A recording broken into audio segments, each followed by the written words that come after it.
Lightning split the Lagos sky as Adana Okafor's fingers trembled over her phone screen. The silk robe clung to her dark skin, and her heart pounded with anticipation mixed with desperation. 3 days. 3 days since Tobias had been home. 3 days of sleeping alone in their king-size bed, staring at the ceiling of their Victoria Island penthouse, wondering when her husband had become a stranger. She typed the message quickly, before courage could abandon her. "Baby, I'm not wearing anything. I've been waiting for you all night. Come home to me." Her thumb hovered over the send button. This was it. One last attempt to salvage what remained of their 2-year marriage. One last try to feel wanted, desired, loved. She pressed send. The message whooshed into the digital void. Adana set the phone down on the marble nightstand and waited, her stomach tight with nervous energy. Outside, rain began to hammer against the floor-to-ceiling windows.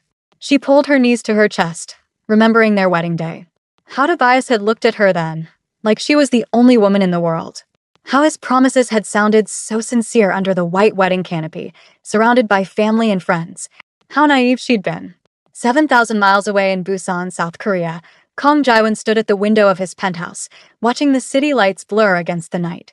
At 32, he commanded the Biko Syndicate with an iron fist, arms trafficking, strategic operations, political leverage. His empire stretched from Seoul to Singapore, from Tokyo to Lagos. His phone buzzed on the glass desk behind him.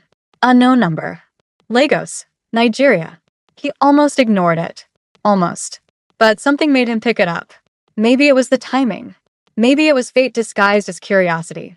His dark eyes scanned the message, and for the first time in 5 years, since the night his fiancée was murdered in front of him, Kong Jaewon smiled. The scar running down his left cheek pulled tight as he typed back, "You have the wrong number. But I'm curious. Who waits for a man who makes you this desperate?" In Lagos, Adana's phone lit up. Her heart stopped. She grabbed it, seeing the response, and mortification flooded through her like ice water. Wrong number.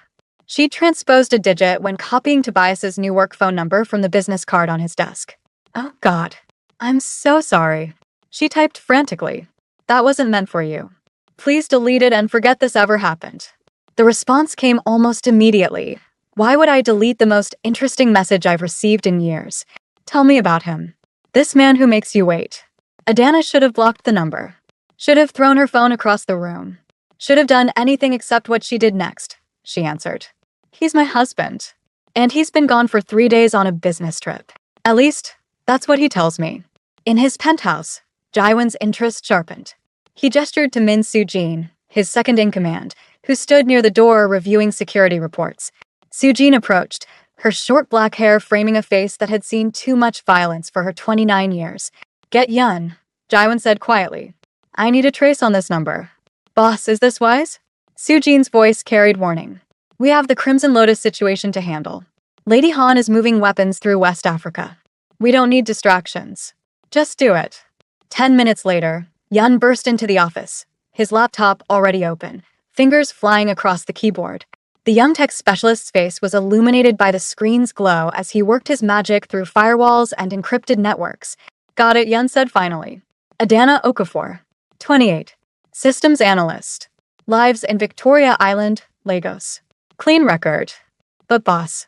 He paused, his face going pale. "Her husband is Tobias Okafor." Jaewon's expression turned to stone. "Show me." Yun pulled up file after file.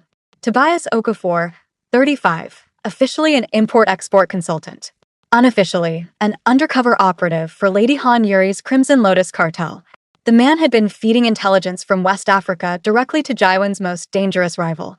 Bank transfers, weapon manifests, shipping routes. All of it flowing from Lagos to Seoul, designed to destroy the Biko Syndicate from the inside. "There's more," Yun continued, pulling up surveillance photos. "He has a mistress here in Seoul. Han Mireille, Lady Han's younger sister." The photos showed Tobias and Mireille at expensive restaurants, luxury hotels, wrapped in each other's arms. In one image, they were kissing outside a jewelry store. In another, Mireille wore an engagement ring. "Does she know?" Jaewon asked, his voice barely above a whisper. "The wife?" Soo-jin shook her head. "No indication. From what we can tell, she's completely in the dark. He married her 2 years ago as cover. Perfect businessman persona. Beautiful wife, legitimate address, clean background." Jaewon stared at Adana's photo on the screen. She was stunning, with warm brown eyes and natural hair that framed her face in soft curls. But it was something else that caught him, a sadness behind her smile in every photo, even in her wedding pictures. A loneliness he recognized because he saw it in his own mirror every morning. "What do you want to do?" Sujin asked. "I'm going to tell her the truth." "That's insane. She's married to our enemy. This could be a trap." "Look at her, Sujin." Jaiwan turned the laptop screen toward his friend. "Does she look like someone who knows her husband is a spy?" "She's an innocent woman caught in someone else's war." "Since when do you care about innocent bystanders?" The question hung in the air. Since never really. Jaiwan had built his empire on cold calculations and strategic ruthlessness. Empathy was a luxury he couldn't afford. But something about that text message, that raw vulnerability, that desperate hope, had cracked something open inside him that he'd thought was sealed forever. Back in Lagos, Adana couldn't stop texting the mysterious stranger. She knew it was reckless, possibly stupid, but for the first time in months, someone was actually talking to her, listening to her, responding like her words mattered. "Do you love him?" the stranger asked. Adana stared at the question for a long time before typing. "I thought I did. Now I don't know if I ever really knew him at all." "What makes you say that?" "He's changed. Or maybe I'm finally seeing who he always was. He's distant. Cold. He gets phone calls at odd hours and leaves the room. He has a second phone he thinks I don't know about.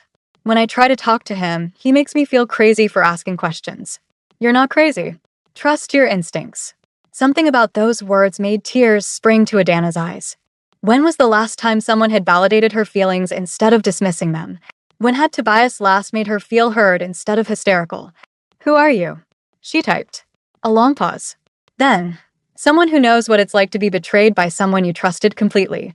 "What happened?" "I lost someone I loved because I didn't see the danger until it was too late. I won't make that mistake again."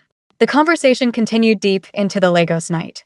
Adana told him about her dreams of building Africa's tech infrastructure, about her master's degree in systems analysis that Tobias had dismissed as cute, about wanting children someday with a man who actually came home.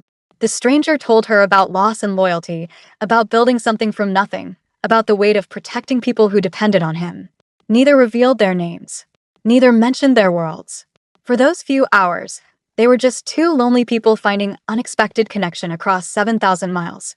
When dawn broke over Lagos, Adana finally asked, "Why are you being so kind to a stranger who sent you an embarrassing text by mistake?" The response came after a long pause. "Maybe some mistakes are actually fate in disguise." Adana smiled for the first time in weeks. But then her bedroom door opened, and Tobias walked in, looking exhausted and smelling of unfamiliar perfume. "You're awake early," he said, not quite meeting her eyes. "You're home late," Adana replied, clutching her phone. "How is Seoul?" Something flickered across Tobias's face. Surprise, suspicion, calculation. "How did you know I was in Seoul?" "You told me. Before you left." She hadn't, but she was testing him. "Right. Of course." He loosened his tie. It was productive. "Closed a big deal. I brought you something." He handed her a jewelry box. Inside was a diamond bracelet that probably cost more than most Nigerians earned in a year. Guilt gift, Adana thought. She'd been getting a lot of those lately. "It's beautiful," she said flatly. "You don't sound excited." "I'm tired, Tobias. I've been waiting for you. I texted you I'd be delayed. That was 2 days ago." He sighed, that condescending sound that made her feel small. "Adana, we've talked about this. My work is demanding. I can't always be available. You knew this when you married me." "I knew I was marrying a man who loved me. I didn't know I was marrying a ghost." Tobias's jaw tightened. "I don't have time for this drama. I have calls to make." He disappeared into his study, locking the door behind him. Adana sat on the bed, the expensive bracelet forgotten in her lap. Her phone buzzed. The stranger. "Are you all right?" "You stopped responding." She typed quickly. "He just came home. Smelling like another woman's perfume. With expensive jewelry to make me forget he's been gone for 3 days." Adana. It was the first time he'd used her name, and seeing it on her screen sent a strange shiver through her. "I need to tell you something. Your husband isn't who you think he is." Her blood ran cold. "What do you mean? Who are you?" "My name is Jaiwan, and I'm going to send you something. What you do with it is your choice. But you deserve to know the truth." The files came through encrypted messages. Photos of Tobias with a beautiful Korean woman, kissing, embracing, shopping for rings. Bank statements showing massive transfers to offshore accounts. Documents with corporate logos Adana didn't recognize, but the numbers were staggering. And finally, surveillance photos of Tobias meeting with heavily armed men, one clearly showing a tattoo on a man's neck, a crimson lotus flower. Adana's hands shook so violently she nearly dropped the phone. She ran to the bathroom and vomited, her entire world fragmenting into pieces too sharp to reassemble. When she could breathe again, she splashed cold water on her face and stared at her reflection. Who was she? The naive woman who'd believed every lie? Or someone stronger, someone who could face the truth? She grabbed Tobias's work jacket from the chair and searched the pockets, found the second phone she'd suspected existed. No password, he was arrogant enough not to expect her to look. The messages loaded, and Adana's heart shattered completely. Mireille, when are you divorcing that African woman? I'm tired of waiting. Tobias, soon my love. Once the shipment is secured and Kong Jaiwan is eliminated, we'll have everything. The entire West African route will be ours. Then I'll be free. Mireille, your sister wants to meet me. She keeps asking about your wife. Tobias, tell her nothing. Adana is just cover. She means nothing. She's served her purpose. Adana slid down the bathroom wall, silent sobs racking her body. 2 years. 2 years of her life given to a man who saw her as a prop. A useful idiot, as he'd probably described her to his real lover. She thought of all the times she'd blamed herself for their distance, convinced herself she wasn't interesting enough, sexy enough, good enough. And all along, she'd been nothing but a costume he wore to look legitimate. Her phone buzzed again. Jaiwan. I know this is devastating. I know you have no reason to trust me. But Adana, you're in danger. The people your husband works for, they're not just criminals. They're planning something that will hurt thousands of people. And when they're done using him, they'll eliminate anyone who knows too much. Including you. Why do you care? She typed through tears. Why are you telling me this? A video call request popped up. She stared at it, knowing she should decline, knowing this was insane. But what did she have left to lose? She accepted. The face that filled her screen made her breath catch. Jaiwan was devastatingly handsome. Sharp jawline, intense dark eyes, black hair pushed back from his forehead. But it was the scar running down his cheek and the weight in his gaze that told her this was a man who'd survived things that would break most people. I'm telling you because I know what it's like to lose someone because I didn't act fast enough, Jaiwan said, his English accented but clear. 5 years ago, the woman I loved was murdered by the same people your husband works for. She found out about their operations, tried to go to the authorities. They killed her in front of me as a lesson. I won't let that happen to someone else. Not when I can prevent it. Adana stared at him, tears streaming down her face. I don't understand any of this. He's an import-export consultant. We have a normal life. How is this possible? Nothing about your life is normal, Adana. I'm sorry, but it never was. He married you specifically because you're brilliant, respected, and trustworthy. You gave him credibility. Your reputation as a systems analyst opened doors for him. Your social connections in Lagos's business community provided cover for his real activities. What activities? Jaiwan hesitated, and she saw him weighing something heavy. I'm going to be honest with you, which means I'm trusting you with information that could destroy me. Your husband is an operative for a criminal organization called the Crimson Lotus Cartel. They traffic weapons across Asia and Africa. I run a rival organization. We've been at war for years. Your husband has been feeding them intelligence about operations in West Africa, shipping routes, port security weaknesses, political connections. He's helping them plan something catastrophic. What are you? Adana whispered. Dangerous, Jaiwan said simply. But not to you. Never to you. Why should I believe anything you say? You just admitted you're a criminal. You shouldn't believe me. You should verify everything I've told you. Check his laptop. Check his bank accounts. Check the name Crimson Lotus online. Then decide if I'm lying. Adana wiped her eyes. Even if everything you're saying is true, what am I supposed to do? I can't just come to Seoul. The words hung between them, impossible and insane. What? Come to Seoul? Jaiwan repeated, leaning closer to the camera. I'll protect you. I'll show you everything. And then you can decide what you want to do. Go to the authorities, disappear, whatever you need. But Adana, if you stay there, you're at risk. If Tobias suspects you know anything, or if his employers decide you're a liability, he would never hurt me. The man you married wouldn't. But you never married that man. You married a fiction. Adana closed her eyes, feeling the weight of the decision crushing her. This was insane. Flying across the world to meet a man who admitted he was a criminal based on a wrong number text message? But what was the alternative? Stay married to a man who saw her as disposable? Wait for whatever catastrophe was coming? I need time to think, she said. You don't have much time. Whatever they're planning, it's accelerating. I can feel it.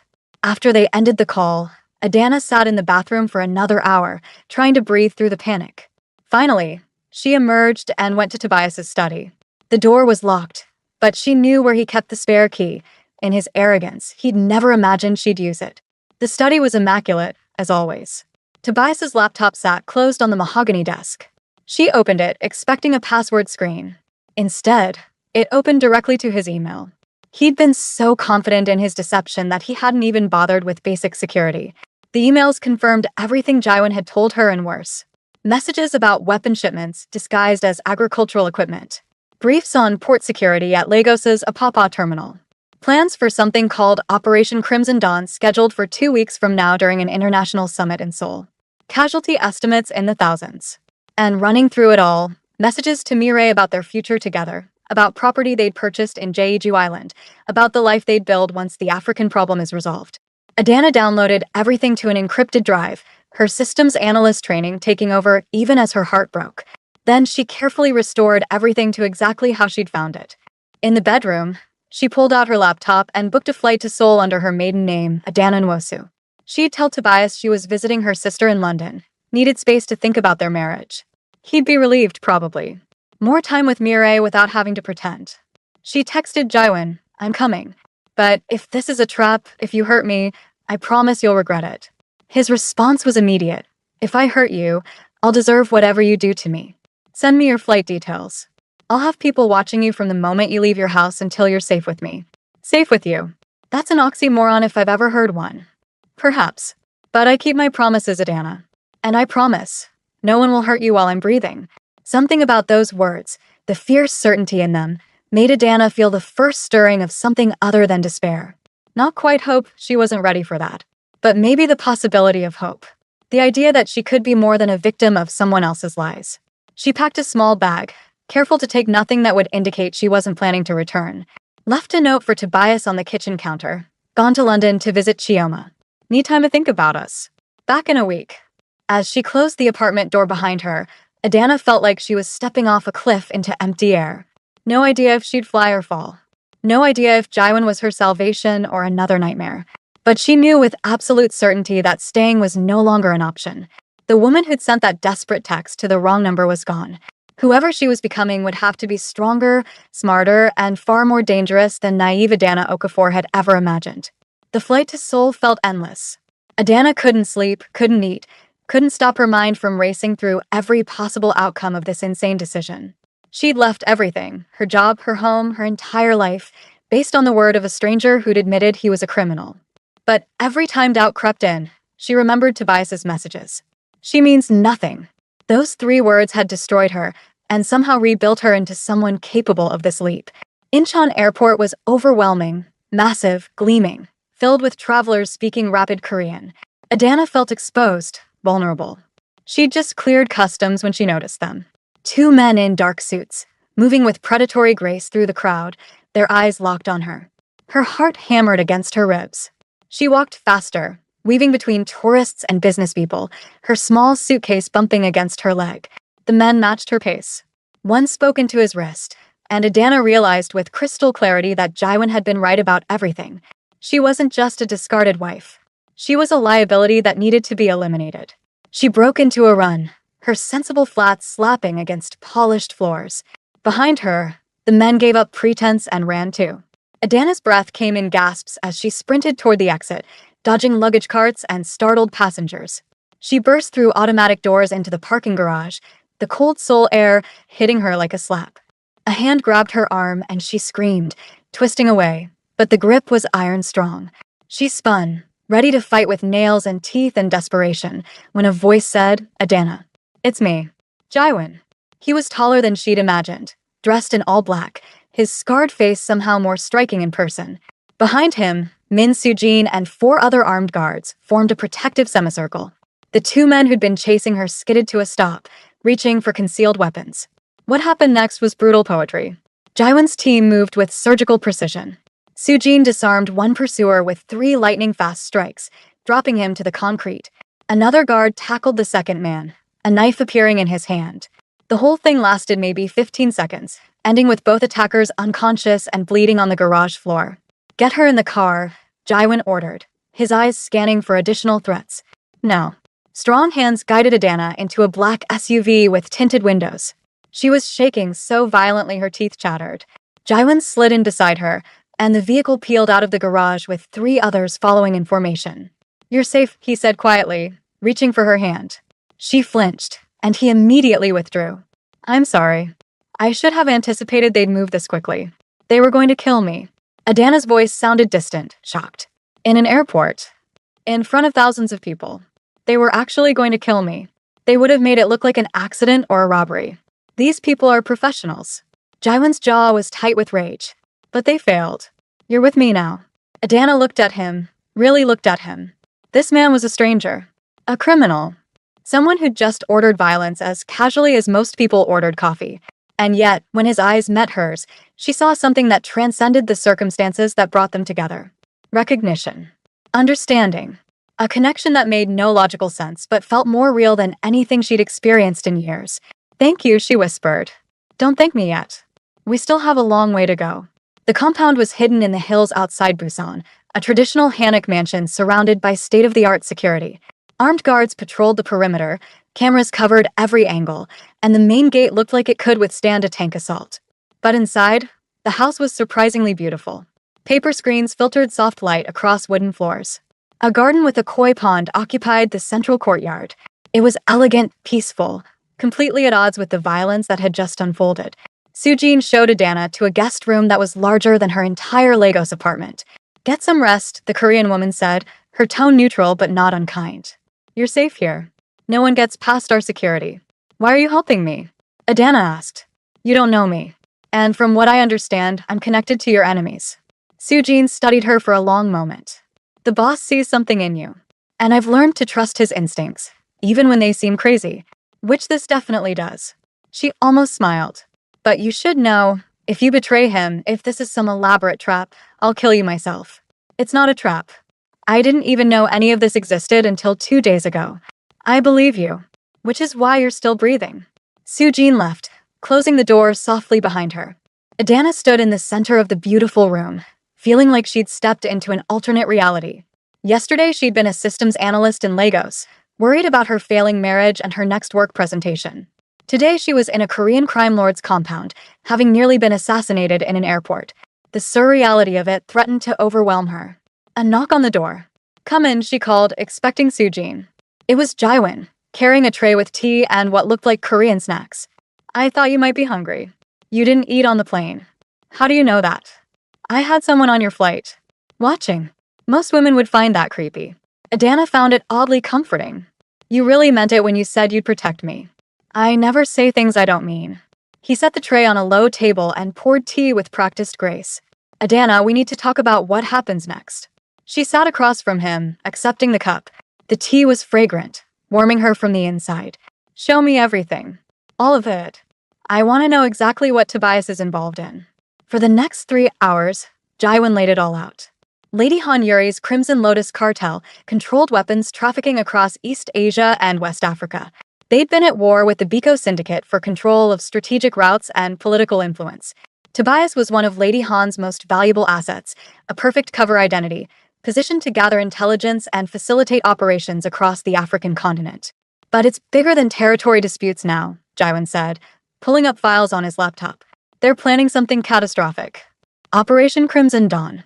In 2 weeks, there's an international summit in Seoul, world leaders, finance ministers, tech executives. They're going to stage a terrorist attack, blame it on African extremist groups, and use the chaos to push through policies that benefit their operations. Thousands could die." Adana felt sick. "And Tobias is part of this?" "He's essential to it. He's been using your reputation and connections to gather intelligence on African political figures who'll be at the summit. Who has security details, who travels with family, who has health vulnerabilities. You were his access point, Adana. Your name opened doors. The betrayal cut deeper than the affair, deeper than the lies. He'd used her expertise, her relationships, her trust to help plan mass murder. What can we do? We? Jaiwan looked at her intently. You don't have to be part of this. I can arrange for you to disappear. New identity, protected location, financial security. You could start over, far from all of this. And let thousands of people die. Let him get away with using me as a weapon? Adana's voice hardened. No. I want to help stop this. I'm a systems analyst. I can access networks, trace communications, find vulnerabilities. Use me. Something shifted in Jaiwan's expression. Respect, admiration, something warmer. It's dangerous. If they find out you're helping us, they'll kill you. Painfully. They already tried to kill me in the airport. I'm done being afraid. Adana met his eyes. But I need to know something first. Why you? Why do you care about stopping this? You're a criminal too. You traffic weapons. How are you different from them? Jaiwan was silent for a long moment. When he spoke, his voice carried the weight of old pain. 5 years ago, I was engaged to a woman named Jihai. She was a journalist, investigating corruption in the Seoul government. She stumbled onto evidence of Crimson Lotus operations, proof that they were paying off officials, manipulating elections. She was going to expose everything. He stood and walked to the window, his back to Adana. Lady Han found out. She sent people to our apartment. Made me watch while they killed Jihai. Told me it was a lesson, that this is what happens when you interfere with their business. Then they revealed that my own mentor, the man who'd built this organization, had been secretly partnering with them, using us as a front for their operations. Everything I'd built, everything I believed in, was a lie. I'm sorry, Adana said softly. After that, I took control of the Biko syndicate. Eliminated everyone loyal to my mentor. Cut all ties with Crimson Lotus. Yes, I still operate in the shadows. Yes, I've done things I'm not proud of. But I have lines I won't cross. I don't traffic drugs. I don't harm civilians. I don't stage terrorist attacks. And I don't let the people I care about become collateral damage. He turned back to her, and the intensity in his eyes made her breath catch.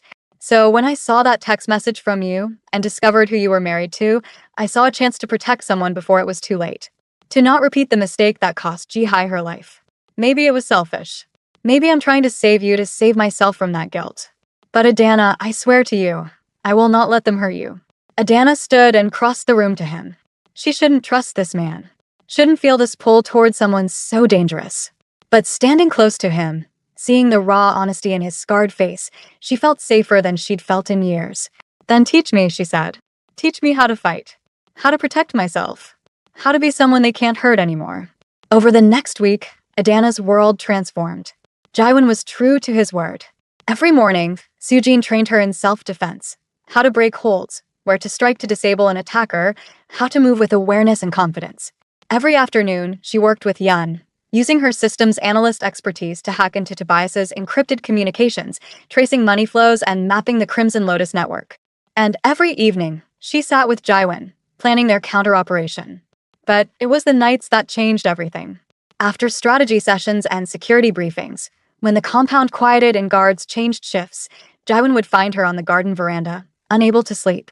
They'd talk for hours about everything and nothing. He taught her Korean phrases. She taught him Igbo words. He told her about growing up in Busan's underground, fighting for survival. She told him about Lagos, about her dreams of building technology that would transform Africa, about the woman she'd wanted to become before Tobias made her small. You're not small, Jaiwan said one night, his fingers brushing hers on the wooden railing. You never were. He just needed you to believe it so you wouldn't see what he really was. The touch sent electricity through her skin. Adana knew she should pull away. She was technically still married, and this man was dangerous in every possible way. But when she looked at Jaiwan, she didn't see a crime lord. She saw someone who understood what it meant to survive betrayal. Someone who saw her, truly saw her, for the first time in years. I can't stop thinking about you, she whispered, the admission escaping before she could stop it. Jaiwan's hand tightened on hers. Adana, if we do this, there's no going back. My world is violent and complicated. You deserve better than what I can offer. What if I don't want better? What if I want real? He turned to face her fully, cupping her face with calloused hands. Are you sure? Because once I kiss you, once I touch you, I won't be able to let you go. You'll be mine, and I protect what's mine with everything I have. Then kiss me, she breathed. Kiss me and make me forget I was ever anyone's fool. His mouth on hers was devastating, fierce and tender, claiming and asking permission at the same time. Adana melted into him, her hands fisting in his shirt, years of loneliness and pain transforming into desperate hunger. He lifted her easily, carrying her through paper screens to his private quarters, never breaking the kiss. What followed was nothing like her cold, perfunctory encounters with Tobias. Jaiwan touched her like she was precious, like her pleasure mattered more than his own. He mapped every curve with his hands and mouth, whispering in Korean how beautiful she was, how strong, how perfectly she fit against him. When he finally entered her, Adana cried, not from pain but from the overwhelming rightness of it, the feeling of being wholly present in her own body for the first time in years. Afterward, tangled in silk sheets with Jaiwan's arms wrapped protectively around her, Adana felt something she'd thought was impossible. Hope. Not the desperate, grasping hope she'd felt sending that wrong number text, but solid, grounded hope that maybe she could build something real from the ashes of her destroyed life. "I'm falling for you," she whispered against his chest. "Is that crazy?" "If it is, then we're both insane," Jaiwan replied, pressing a kiss to her forehead. "Because I fell for you the moment you sent that text." A woman brave enough to reach out to ask for what she needed. That's rare. That's worth protecting. But the peaceful interlude shattered the next morning when Yun burst into the breakfast room, laptop in hand. "Boss, we have a problem." "Big problem." Tobias had arrived in Seoul. And he wasn't alone. Lady Han herself had mobilized her entire operation, flooding the city with operatives. Worse, Yun had intercepted communications indicating they'd moved up the timeline. The attack was scheduled for tonight, during a pre-summit gala at the Busan port, where international delegates were gathering for an informal reception. "They know," Soo-jin said grimly, studying the intel. "They know Adana is here. This is Lady Han forcing our hand. Attack now while we're unprepared, or let thousands die." "We contact the authorities," Adana said. "Show them the evidence. Let the police handle it." Jaiwan shook his head. "Lady Han owns half the police force. We'd be arrested before we finish the conversation. No, this ends tonight. On our terms." The next hours were a blur of preparation. Jaiwan's team mobilized. Weapons were distributed. Strategy was finalized. But there was one more complication. Tobias had gone on Korean television, playing the distraught husband. He claimed Adana had been kidnapped by a dangerous criminal organization, was being held against her will, was in desperate need of rescue. Adana watched the broadcast, rage burning through her.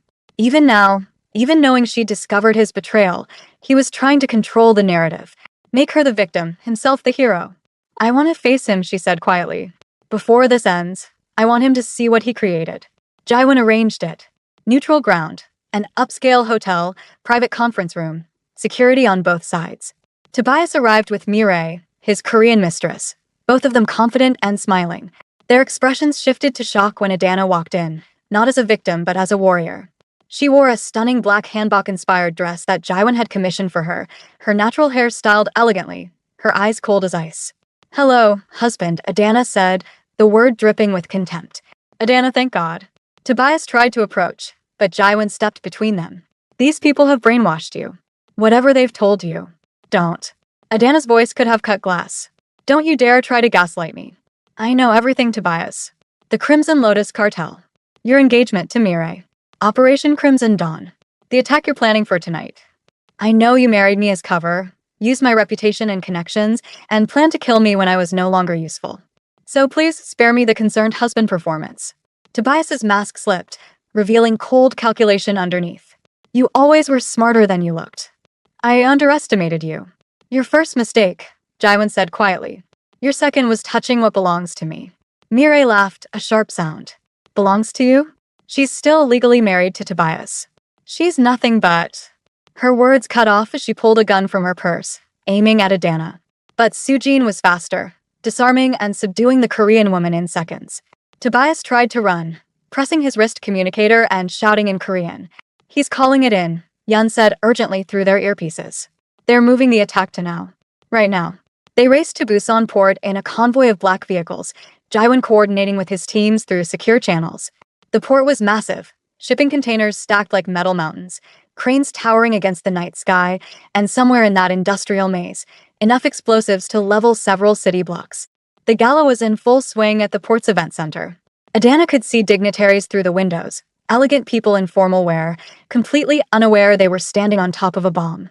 Lady Han's forces were already in position. Yun's drones showed operatives throughout the complex, heavily armed and waiting for the signal. "We split up," Jaiwan ordered. Sujin, take your team and evacuate the gala. Make it look like a gas leak, don't cause panic. Yun, you're with Adana. Find the primary explosives and disable them. I'll handle Lady Han. Jaiwan, wait. Adana grabbed his arm. He kissed her hard, a kiss that tasted like goodbye. Come back to me, he whispered. We have a life to build. Then he was gone, disappearing into the maze of shipping containers with half his team. Adana pushed down the fear and focused. Yun led her to a secondary control room where she could access the port's security systems. Her fingers flew across the keyboard, her systems analyst training kicking into overdrive. She mapped the explosive locations, identifying the primary charges versus the smaller triggers. There, she said, highlighting sections on the screen. If we disable those 3 points, the whole network collapses. But Yun, they're in different locations. We don't have time to reach all of them. Then we do it remotely. Can you hack their detonation system?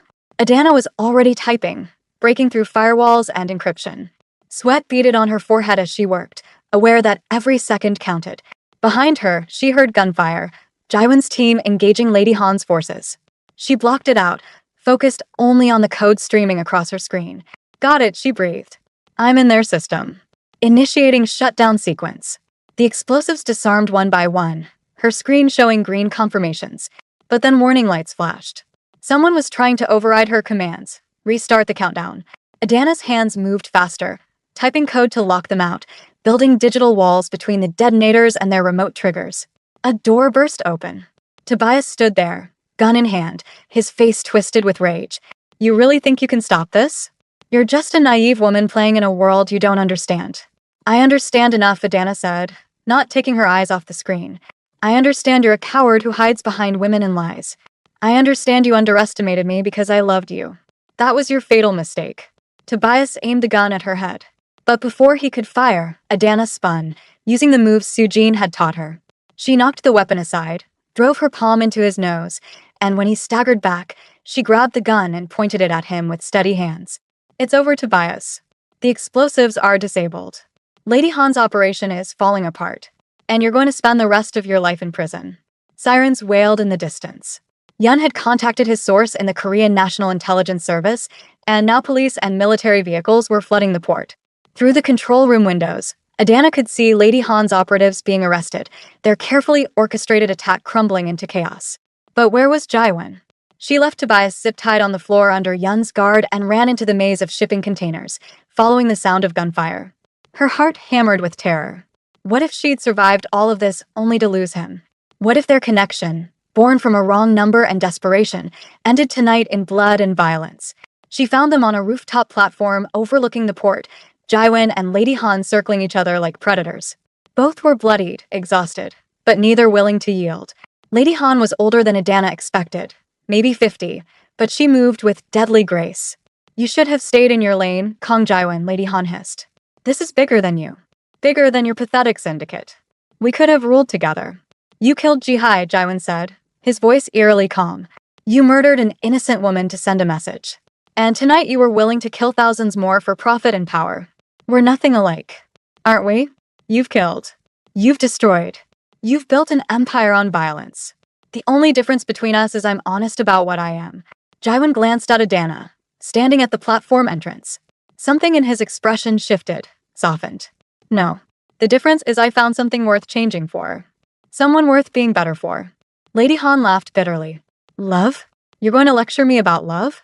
That African woman is using you, just like she used her fool husband. She'll betray you the moment it benefits her. She already saved thousands of lives tonight, Jaiwan said, while you were trying to murder them. So tell me, Lady Han, who's really the fool here?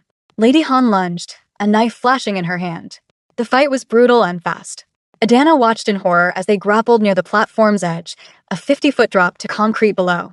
She wanted to help, wanted to do something, but she knew intervening would only distract Jaiwan. Then it happened. Lady Han's foot slipped on blood-slicked metal. She teetered at the edge, arms windmilling. Jaiwan caught her wrist, holding her suspended over the deadly drop. For a moment, they were frozen, predator and prey, victor and vanquished. Let me fall, Lady Han spat. You won't get anything from me alive. I don't want anything from you, Jaiwan said. Except justice. He hauled her back onto the platform as NIS agents swarmed up the stairs, weapons drawn. She's all yours. As Lady Han was arrested, Still screaming threats and curses, Jaiwan walked to Adana. He was limping, blood seeping through his shirt, but his eyes were clear and focused entirely on her. "It's over," he said simply. Adana threw her arms around him, not caring about the blood or the exhaustion or the dozens of agents witnessing their embrace. "You came back to me. I promised I would." He held her close, his heart beating strong against hers. "I keep my promises." The aftermath was complicated. Adana spent 3 days giving statements to Korean and international authorities. The evidence she'd compiled, the hacked communications, financial records, operational plans, was overwhelming. Tobias, Lady Han, Mireille, and dozens of Crimson Lotus operatives were arrested. The terrorist attack was averted. Thousands of lives were saved. But there were consequences. Jaiwan's organization came under intense scrutiny. While his role in stopping the attack earned him consideration, his criminal activities couldn't be ignored. He struck a deal with the NIS, information on international weapons trafficking networks in exchange for immunity, and an agreement to transition his operations into legitimate security consulting. Adana returned to Lagos briefly to finalize her divorce and close out her old life. Her family was horrified by the scandal, their daughter involved with criminals and international conspiracies. But her younger sister Chioma understood. "You survived," Chioma said, holding her tight. "You became someone stronger. That's all that matters." 6 months later, Adana stood at Incheon Airport again. But this time, she wasn't running from danger. She was running toward her future. She'd launched her own cybersecurity firm, specializing in protecting African businesses from international crime syndicates. She worked remotely from Seoul, bridging 2 worlds she'd come to love. Jaiwan waited at arrivals, holding a single red rose. When he saw her, his scarred face broke into a smile that transformed him from dangerous to devastatingly handsome. Adana ran to him, and he caught her, spinning her around as she laughed. "Welcome home," he murmured against her hair. "Home," she repeated, testing the word. Yes, this was home. Not a place, but a person. Someone who'd seen her at her most vulnerable and didn't try to make her small. Someone who'd protected her, believed in her, loved her for exactly who she was. They walked through Seoul hand in hand as the sun set over the city, painting the sky in shades of orange and pink. Adana felt peace settle over her. Not the absence of challenges, but the certainty that whatever came next, they'd face it together. "You know," she said playfully, "I never did tell you what I was actually wearing that night. The night I sent that text." Jaiwan's eyes darkened with heat. "You can show me later. We have all the time in the world." Her phone buzzed. She glanced at it and froze. Unknown number. The message read, "Thank you for bringing them down. The real war is just beginning. We could use someone with your skills. And his connections. Are you interested?" "Oh, a friend." She showed Jaiwan. He read it, his expression unreadable. Then he looked at her, one eyebrow raised in question. Adana thought about the woman she'd been 6 months ago. Desperate, diminished, sending a plea to the wrong number. Thought about the woman she was now. Strong, capable, unafraid. Thought about all the people still trapped in situations like hers, used and discarded by powerful criminals. "What do you think?" Jaiwan asked. "I think," Adana said slowly, a smile spreading across her face, "that we have a lot of experience dealing with dangerous people. And I think maybe that wrong number was fate telling us we have more work to do." Jaiwan laughed and pulled her close. "Then let's see what this friend wants." Together. As they disappeared into the Seoul night, the city lights twinkling around them, Adana felt something she'd never expected to feel again. Excitement for the future. Yes, there would be danger. Yes, there would be challenges. But there would also be love, partnership, and purpose. She'd sent a desperate message to a wrong number. And somehow, impossibly, it had led her exactly where she needed to be. If you've made it this far, you're part of something special. This story of unexpected connections and dangerous love is just the beginning. Drop a comment below telling us what you thought of Adana and Jaiwan's journey. Would you take a chance like she did? Could you forgive someone with a past like Jaiwan's? We want to hear your thoughts. And don't forget to hit that subscribe button because trust us, this story isn't over. That mysterious message at the end? Let's just say Adana and Jaiwan's adventures are only getting started. Like this video if you want to see what happens next, and share it with someone who loves a good romance thriller. Because sometimes the wrong number leads you to exactly the right person. Until next time, keep believing in unexpected connections and never underestimate the power of a desperate text sent to a stranger. You never know where it might lead.